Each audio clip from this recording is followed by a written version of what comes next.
Dios nos bendiga, hermanos.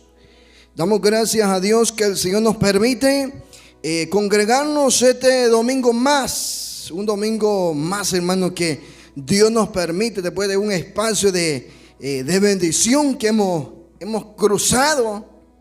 Y ahora pues así le place al Señor congregarnos este día. Siempre, hermanos, Dios es tan grande y misericordia que imagínense, Dios es tan bueno. Siempre los primeros Dios me concede predicar siempre. Mire, gloria a Dios. Y es una bendición, hermano. Dios bendiga a los hermanos que nos hemos reunido. Y a los que no se han reunido también Dios les bendiga por A o X motivo. Pero Dios les bendiga donde se encuentren nuestros hermanos y que sean bendecidos de parte de nuestro Dios también. Dios bendiga a los que nos van a ver por diferido, a nuestros hermanos también allá en Occidente. Dios les bendiga a cada uno de nosotros, la verdad, y a todos los hermanos. Bueno, ya le cantó usted al Señor. Bendito sea el nombre de Dios. Voy a ser un poquito breve con este mensaje, ya que ando un poquito mal, hermano, de la garganta, como que el clima me ha querido molestar también, pero Dios nos va a ayudar. Vamos rápido a la palabra del Señor. Y yo voy a leer un versículo, dos versículos. Vamos a leer de un libro muy conocido que de memoria todos lo sabemos. Y ese es un libro bien poético. Cuando le digo poético, ya usted rapidito sabe para dónde lo va a buscar. Gloria a Dios. Y así es, hermano, es que así debe ser. Ya todos conocemos los libros poéticos y por eso vamos a leer esta tarde. Bendito sea el nombre de Dios. Vamos al libro de Proverbios. Gloria al Señor. Libro muy conocido de todos y que todos lo saben de memoria. Y que todos saben que para ellos es también el mensaje. Y que también usted ha escuchado en muchas ocasiones este versículo. Y ahora usted lo va a escuchar por medio de la palabra de Dios. Proverbios capítulo 9. Gloria al Señor. Capítulo 9 del libro de Proverbios. Gloria al Señor. Y el versículo 1 vamos a leer esta tarde. Habiéndolo usted encontrado, lo leemos como está escrita, con la bendición del Padre, Hijo y Espíritu Santo de Dios. La sabiduría edificó su casa, labró sus 7 columnas, mató sus víctimas, templó su vino y puso su mesa. Puede sentarse. En la suya dice diferente, pero quiere decir lo mismo. Gloria a Dios. Muy bien. Este libro, hermanos, Proverbios, es uno de los libros secuencial, podemos decir, a donde se dirige prácticamente. Es un libro poético que en muchas ocasiones, muchas veces nosotros los predicadores decimos de esta manera, vea de esta manera: vamos con los jóvenes, vamos con las jóvenes. Y empieza. Pero en muchas ocasiones se desconoce el trasfondo que tiene este mensaje o cada versículo de la palabra de Dios. El libro poético prácticamente es acreditado como al gran proverbista Salomón, el gran filósofo de la historia de los siglos pasados. El hombre, habiendo comprendido de la gran sabiduría que mantenía este hombre, empezó a decir, vea la palabra: la sabiduría edificó su casa, labró sus 7 columnas, mató sus víctimas y mezcló, dice en su Biblia. Vea que se dice en su Biblia, mezcló. Y la mía dice, templó su vino y puso su mesa. El contexto general de ese versículo Amado hermano, se personifica este mensaje desde el principio acreditado como una mujer. Vamos a iniciar desde ahí. Muchas ocasiones nos han dicho de esta manera, mire, vea. Muchas ocasiones se van revés y derecho muchos líderes, que valga la redundancia, y se van para las hermanas y que no pasan quejos de cazoleja en todos los versículos. ¿Usted se ha fijado? Usted se queda un poquito así calladito porque me va a entender a lo que voy a llegar. Si es en cuestiones matrimoniales, se van de nuevo con la cacerola, o ¿cómo quedan cosas que fritan? Con las cacerolazos, que no sé qué. La mujer pero desconocen los trasfondos bíblicos. Saben bien fácil, le ponen y le quitan a la palabra. Ahora vea esto. Cuando se habla en los libros de Proverbios, en toda la Biblia, va a encontrar nombres de mujeres explícitamente en Cantares y en Proverbios. Va a encontrar nombres de mujeres, que la mujer aquí, la mujer sabia, etcétera, etcétera, etcétera. Y pobre hermana que sufre con los leños. Pero ¿sabe por qué? Es porque le ponen y le quitan a la palabra. Esta palabra no se está refiriendo a usted como mujer, sino a líderes. A líderes explícitamente. ¿Por qué motivo a líderes? Porque en primer lugar, vea, usted es una oveja, usted no puede parir nada. Sino que ¿quién son los líderes? Prácticamente son pastores, pues, para que me explique mejor. Ellos son los que tienen que dar a luz. Ya vamos a meter ya a fondo este versículo para que vean. El apóstol Pablo decía en cierta ocasión él que tenía dolores de mujer preñada. La pregunta es, ¿un hombre puede parir? ¿Quiénes son las mujeres? Pero Pablo está hablando en un sentido espiritual personal. Y aquí vemos en el proverbista Salomón hace referencia a mujeres y a mujeres insensatas. Si usted empieza a leer detenidamente desde el contexto de todo este capítulo, de versículo 1 y versículo 2, lo va a encontrar en contexto del verso 13 del mismo proverbio. Cuando habla de la mujer necia, de la necedad. Pero vemos aquí también, amado hermano, bendito sea el nombre de Dios, tiene personificada como una mujer, a tal grado que prepara e invita a todos a un banquete. Invita a muchos a un banquete. El problema que deben de venir los simples. Usted va a decir, hermano, pero ¿qué puede significar esas 7 columnas? ¿Qué puede significar esta mujer? ¿Qué puede significar la mesa? ¿Qué significa la sabiduría? Recuerda que no es lo mismo un conocimiento con sabiduría, que son independientemente diferentes. Aquí Proverbio nos habla de una sabiduría.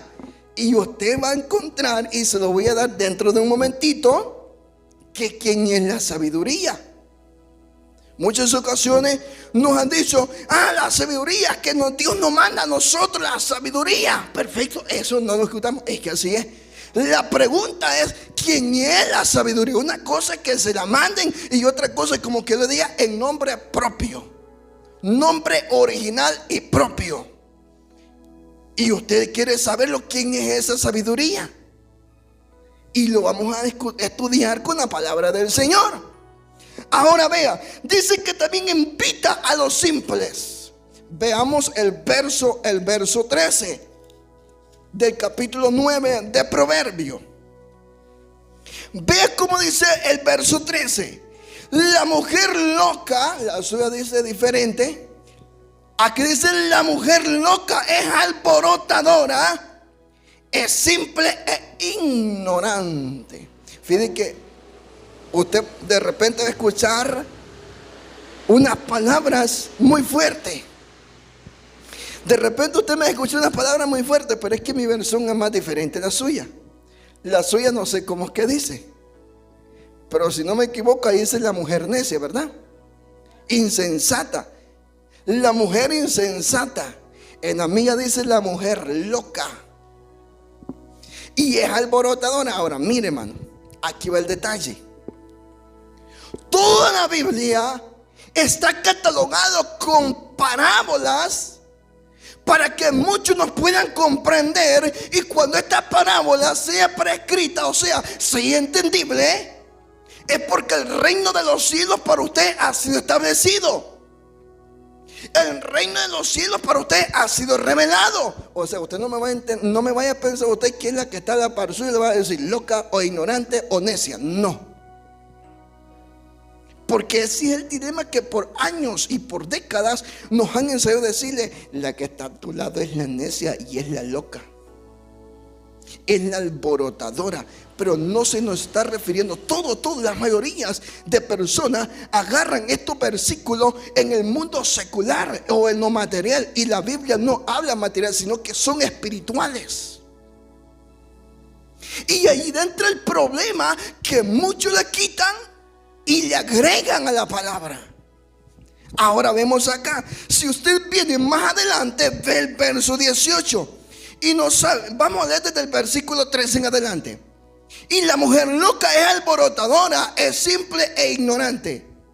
Siéntase en una silla a la puerta de su casa y en lo alto de la ciudad, para llamar a los que pasan por el camino, que van por el camino derecho. Ahora ve acá.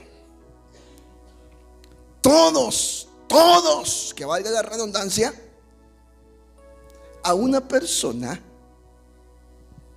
que anda ahí en la calle,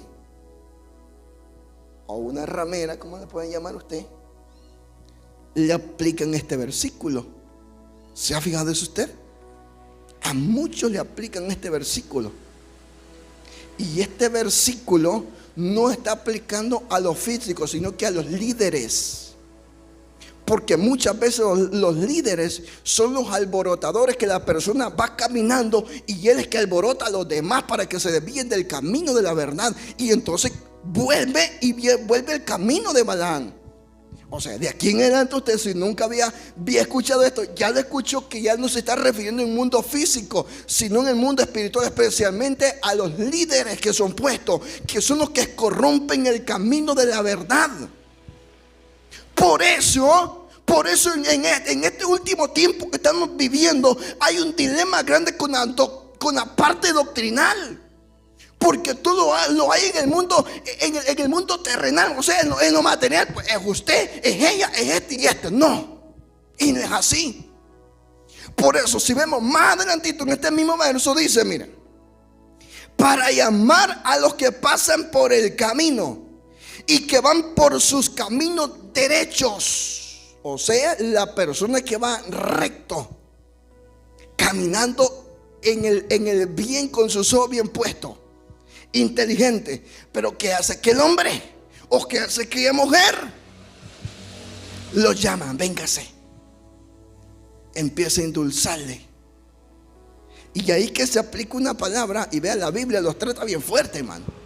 La Biblia los trata bien fuerte, que dice, porque son, y este es un ejemplo que pone, no es que así, son ejemplos en parábolas que los pone, dice, porque ellos son como la mujer prostituta.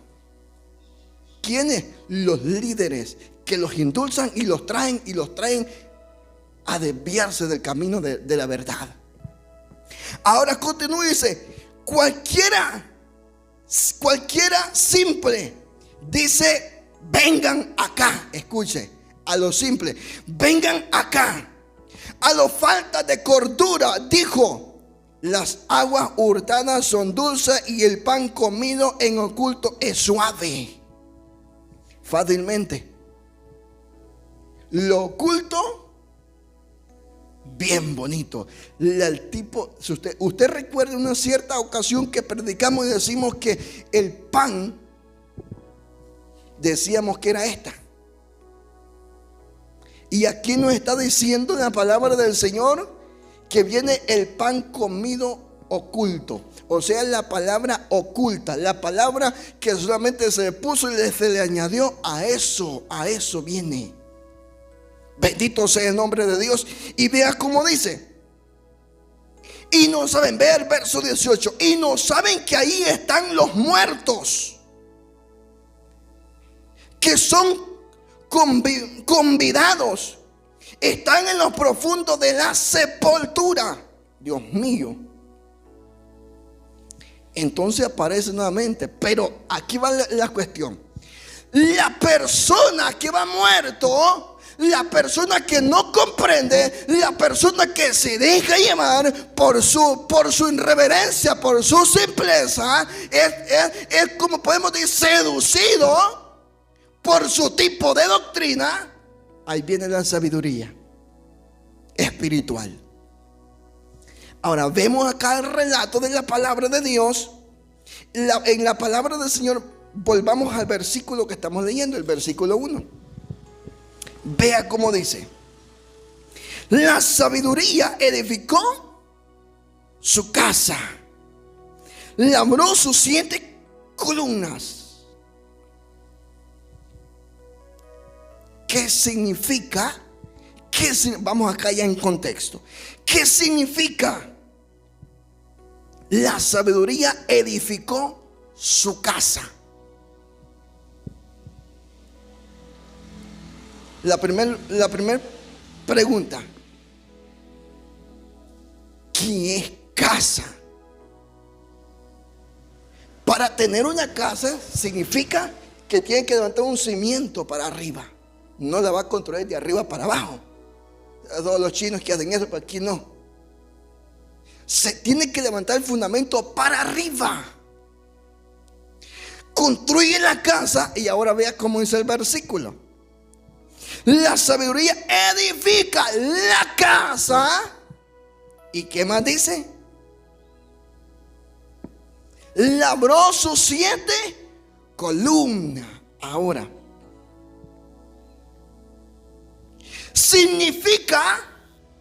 esto significa o simboliza el fundamento y morada establecida.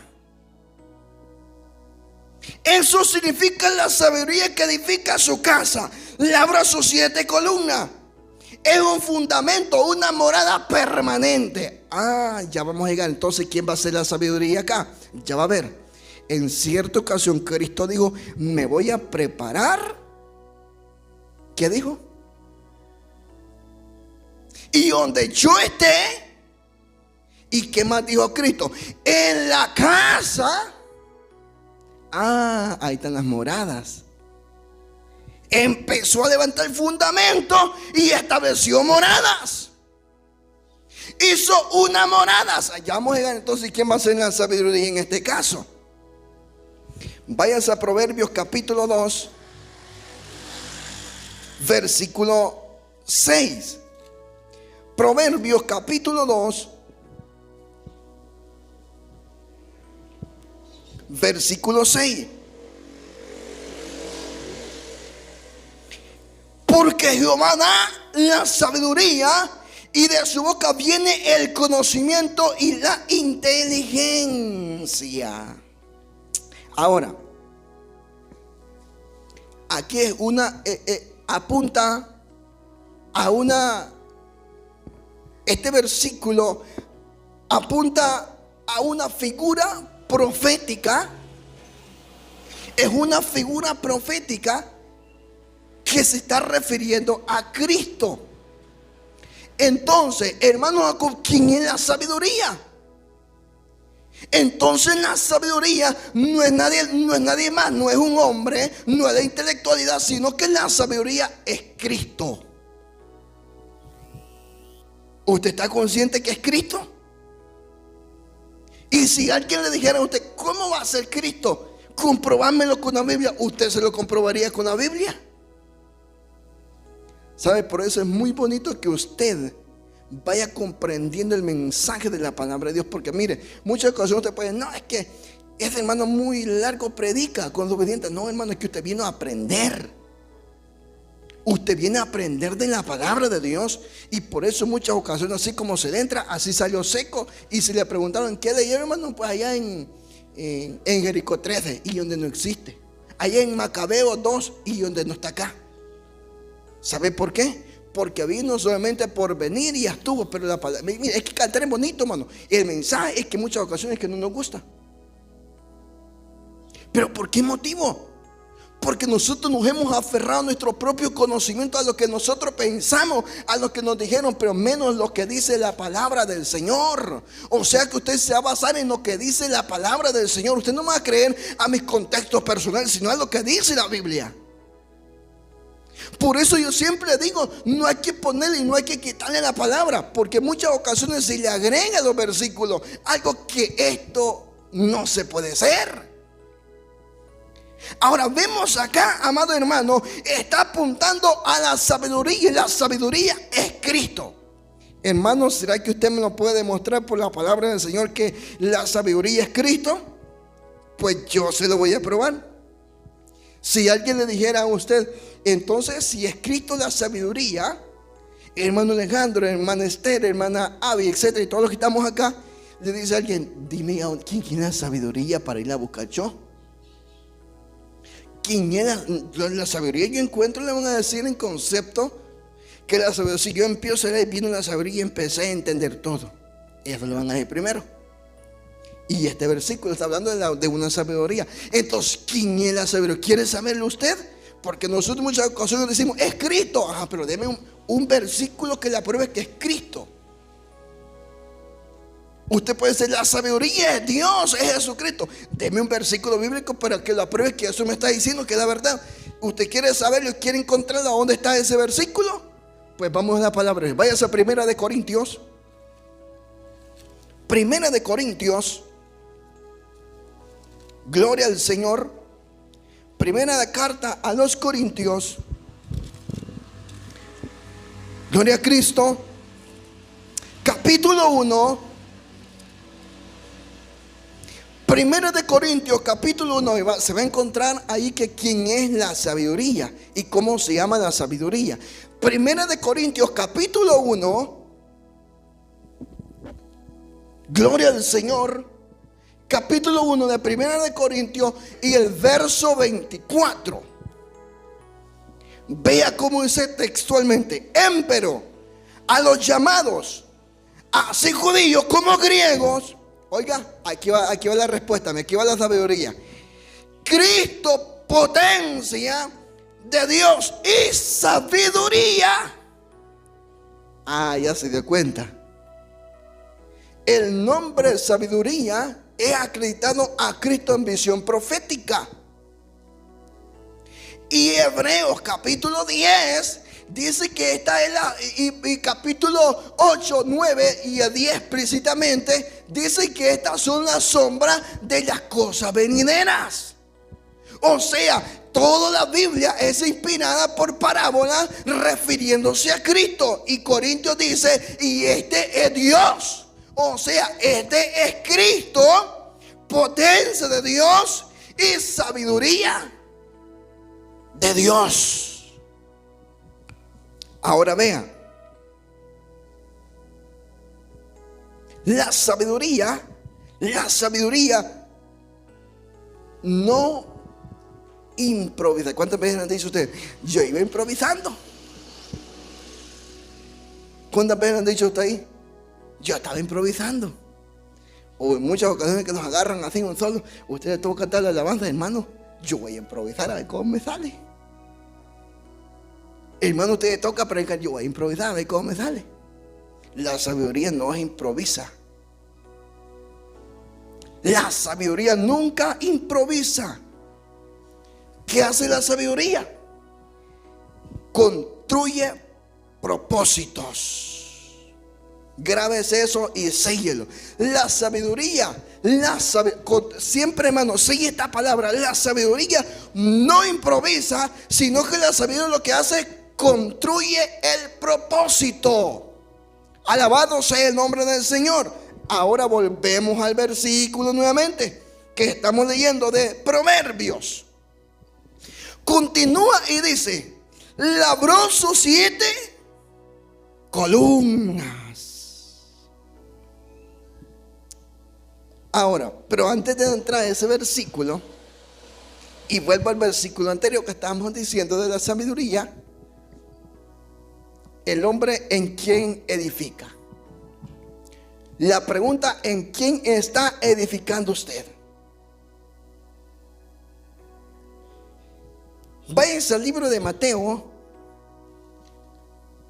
Mateo capítulo 7.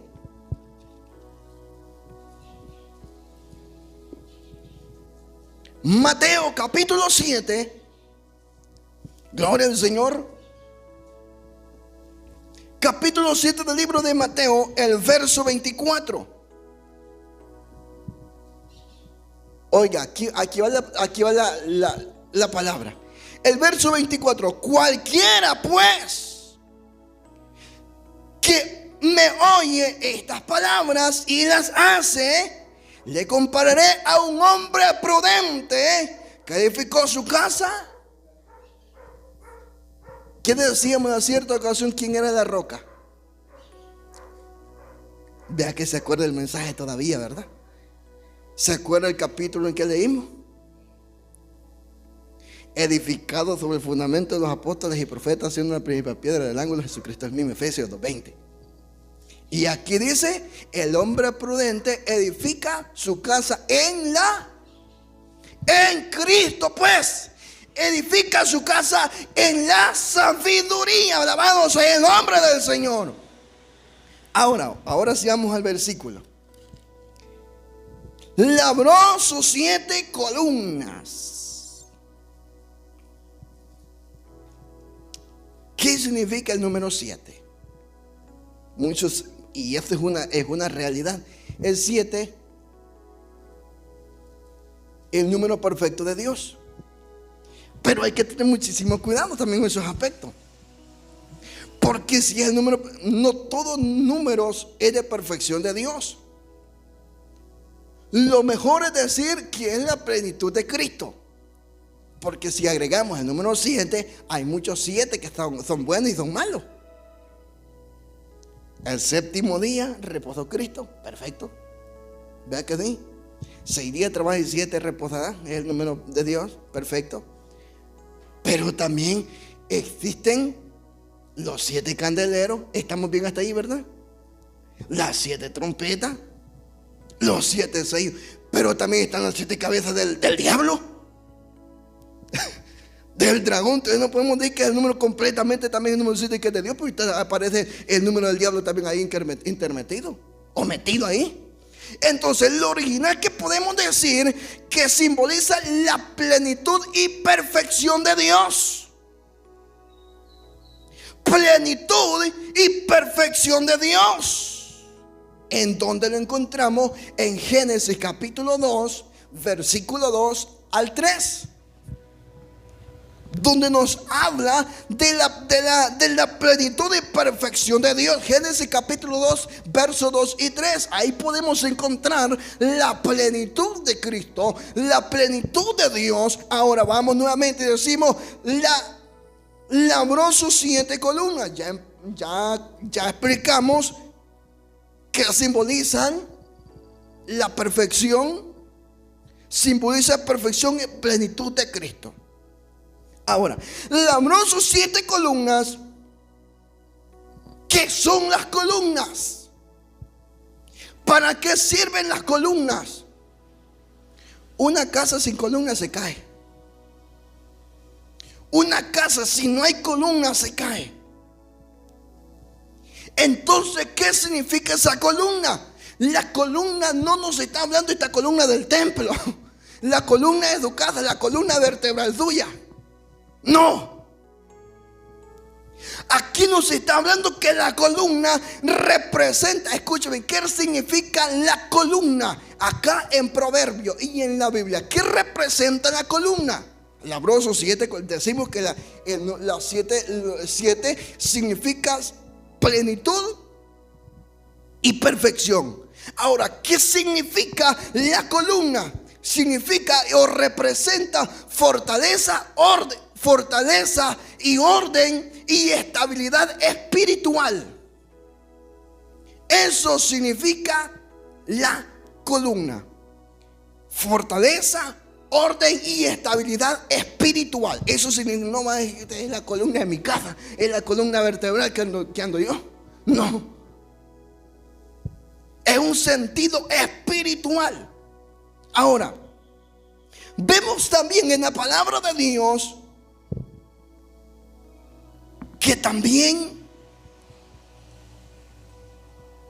está compuesta tras la perfección la sabiduría dirigida a Cristo o refiriéndose al Señor. Y vamos a ver también esta palabra muy bonito, mi hermano, que está establecida en ella sobre las siete columnas.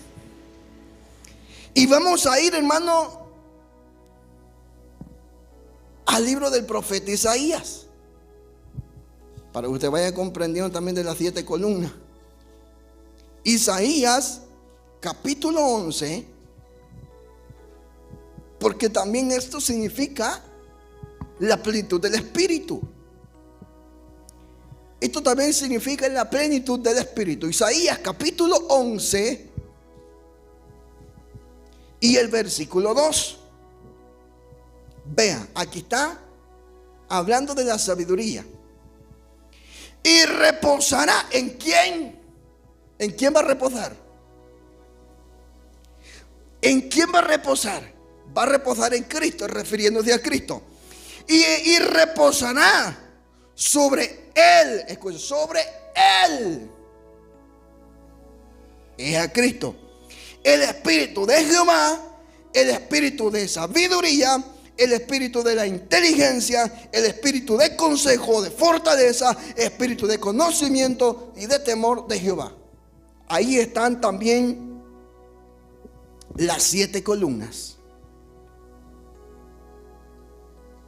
Ahí están reflejadas las 7 columnas refiriéndose también a Cristo. Y en la perfección.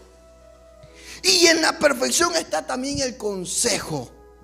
O sea, la perfección del consejo divino. No consejo humano, sino consejo divino. Ahora, vea cómo dice el mismo Proverbio capítulo 9, versículo 2. Aquí vamos desarrollando palabra por palabra para que vayamos comprendiendo estos versículos. Vea cómo dice el versículo 2. Y mató sus víctimas.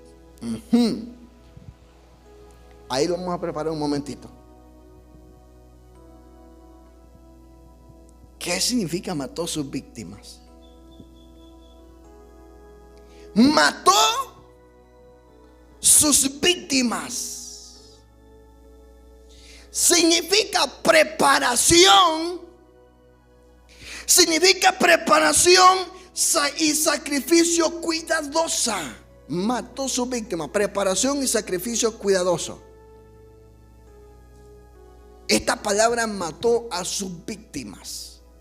Ahora también podemos ver en contexto histórico, en el contexto histórico de la palabra del Señor, entrando en lleno en Primera de Samuel.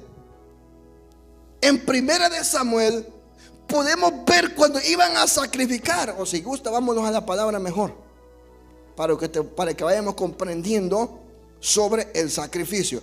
Primera de Samuel capítulo 9. Primera de Samuel capítulo 9.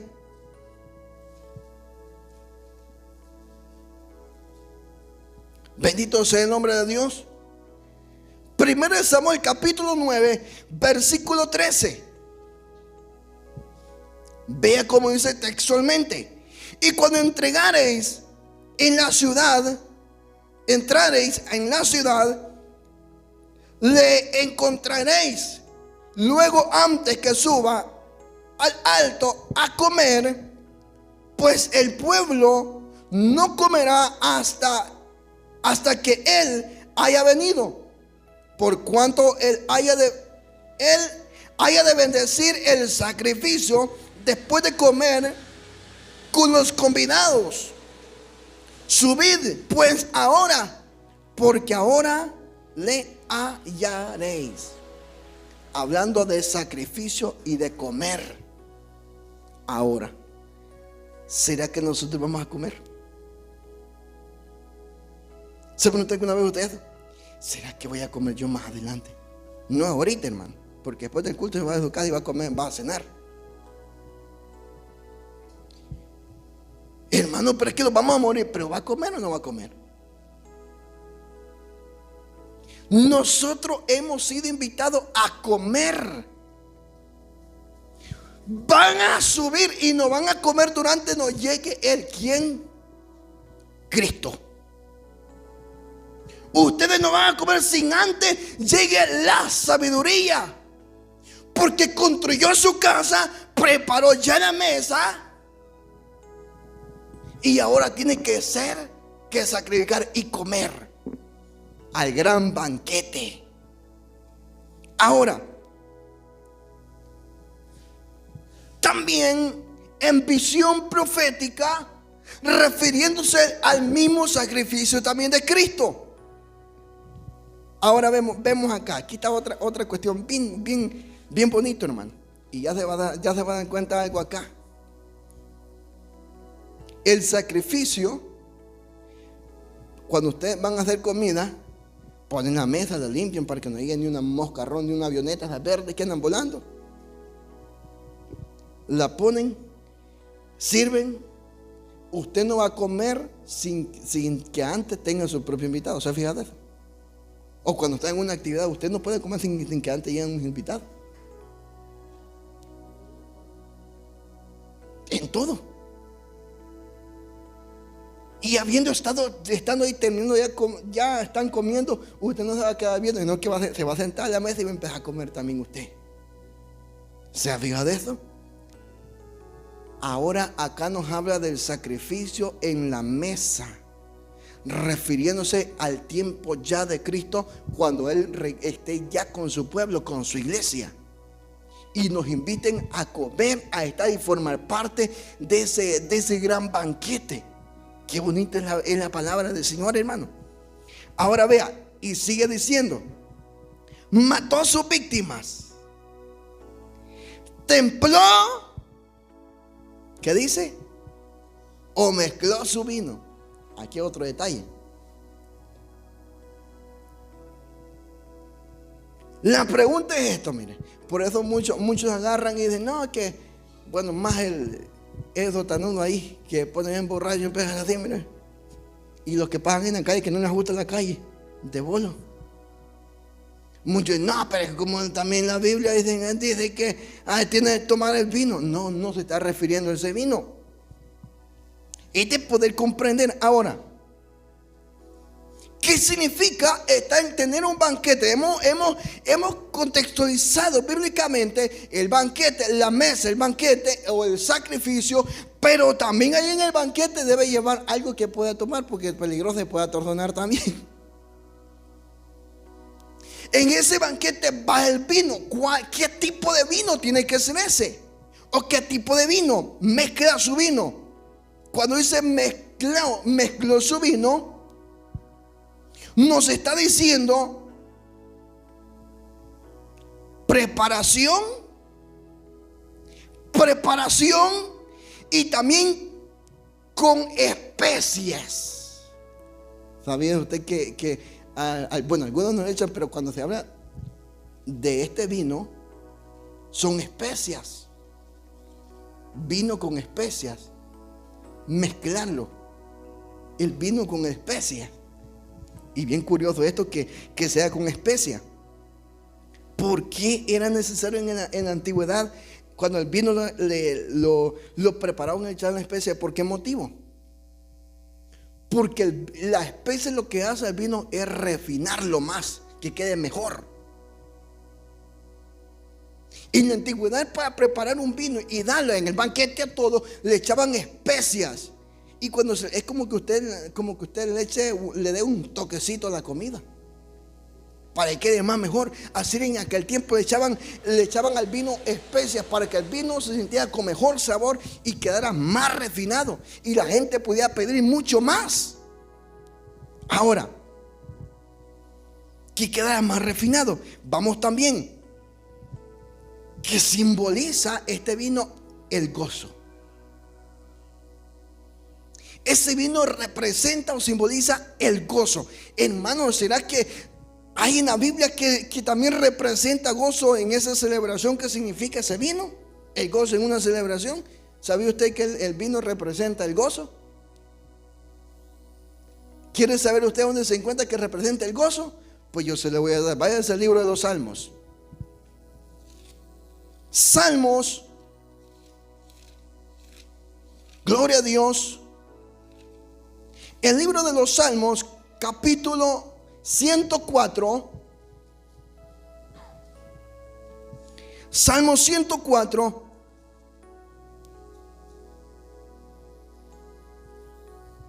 Y el verso 15. Y el vino que alegra el corazón del hombre, y el aceite que hace lucir el rostro, y el pan que sustenta el corazón del hombre. O sea, el vino al hombre y a la mujer lo que hace es rebosar ese gozo, rebosa esa alegría, rebosa esa gratitud. Y es más, que claro que es gozo espiritual, no lo que era que va a estar riendo como que, vea. Simboliza el gozo espiritual. Es el gozo espiritual. Y cuando hay gozo espiritual, ¿quién es que da eso? Entonces produce la sabiduría. Cuando hay gozo dentro de la sabiduría, cuando hay alegría dentro de la sabiduría en él. Y ahora también usted lo va a encontrar en la palabra del Señor, esto que le estoy diciendo. Ahora, pero también dice este versículo del libro de Proverbios: y puso su mesa, mató a sus víctimas. Ya hablamos de las víctimas del sacrificio. Templó su vino, ya hizo vino bien refinado con especies, y puso su mesa. ¿Qué significa la mesa? ¿Qué significa una imagen de una mesa? Representa hospitalidad. Representa hospitalidad. Ahora, hospitalidad y comunión. ¿Será que hay versículos bíblicos que me hablan sobre esa mesa? Y no solamente hospitalidad, sino que también representa un pacto. Representa un pacto sempiterno, una relación de participación. Pero usted no va a poner una mesa sin que antes vaya a comer a alguien. Si pone una mesa es que alguien ha llegado con usted a comer. Una armonía, hay un pacto en esa mesa. Y yo se lo voy a aplicar con la palabra del Señor también. Váyase al libro de los Salmos, siempre el libro de los Salmos, que esto todos lo conocemos de memoria. Todos lo conocemos de memoria. Este capítulo que le voy a dar, pero se lo voy a decir mejor con la Biblia, porque no es que le agrego otra palabra que no está ahí, y ahí pues nos metemos a problemas. Capítulo 23, capítulo 23 y el versículo 5. ¿Cómo dice? Aderezarás mesa delante de mí y en presencia de mis angustiadores. Y oiga cómo dice: ungiste mi cabeza y mi copa. Y mi copa. ¿Y en la copa qué hay?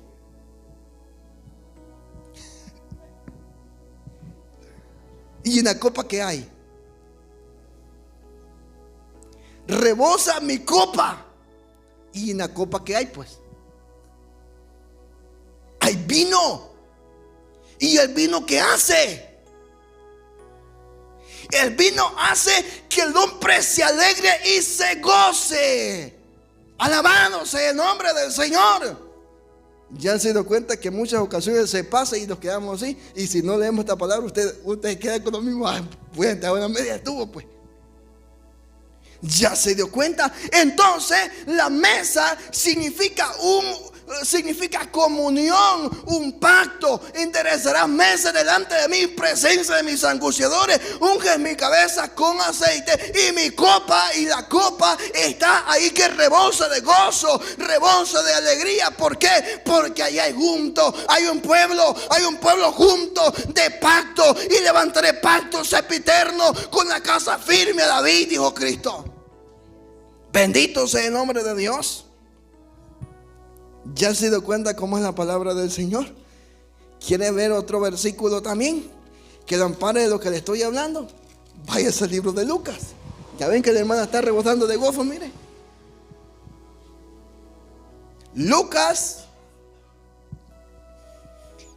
el Evangelio de Lucas, capítulo 14, versículo 16. Se va a dar cuenta que vamos a encontrar ahí. Lucas capítulo 14, verso 16. Y vamos a leer bastantito para que se dé cuenta. Y dice, mire, 14 y 16.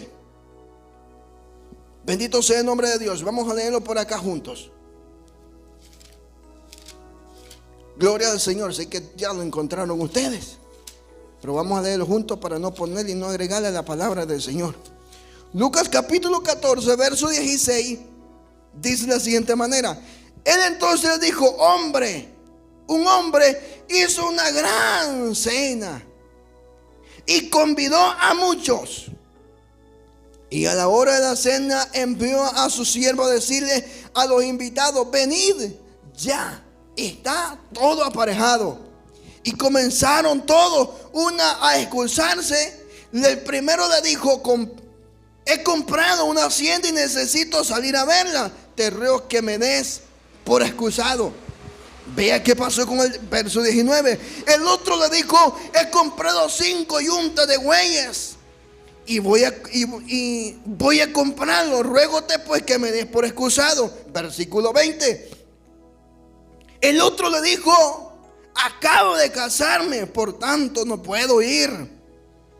Versículo 21. Y vuelto el siervo hizo saber estas cosas a su señor. Entonces, enojándose el padre de familia, dijo a su siervo, ve presto por las plazas, por las calles, en las ciudades, y mete acá a hombres, a los pobres, los mancos y los cojos y ciegos, los que nunca leían la palabra del Señor. Y dijo el siervo, Señor, hecho es como me mandaste, aún hay un lugar. Y dijo, verso 23, y dijo Señor al siervo, ve por los caminos y por los vallados y fuérzalos a entrar para que se llene mi casa. ¿Ya se dio cuenta usted? A los que iban ciegos, a los mancos ciegos. ¿Y sabe qué le han dicho de los ciegos a usted? ¿Sabe qué le han dicho de los ciegos? ¿Y qué no me habían dicho antes? Para muchos es un ciego. No está refiriendo a un ciego físico. Se está refiriendo a religiosos que mucho tiempo han tenido de ser cristianos, pero le han puesto la palabra del Señor. Y cuando se les vino a hablar de la palabra, se les abrieron los ojos. Por eso usted siempre, y como siempre digo yo, hermano, y sigue siempre estas palabras, que este sello que usted sigue, cuando sigue esta palabra le va a servir para mucho, porque no le van a poner ni le van a quitar. No va a decir que le van a poner las plagas de Egipto, porque no es así que en la Biblia tampoco. Ahora, pero ¿sabe qué es el detalle? Aquí vemos que es la gran parábola del gran banquete. La parábola del gran banquete. Y si vemos a la palabra del Señor, hay mucho pasajes, amado hermano, que nos dan mucho anticipación simbólica en él. Palabras, hermanos, que nos hacen. Vámonos al libro de Juan. Juan capítulo 1. Y vamos a ver quién es allí la sabiduría ya puesta ya. Juan capítulo 1 verso 14.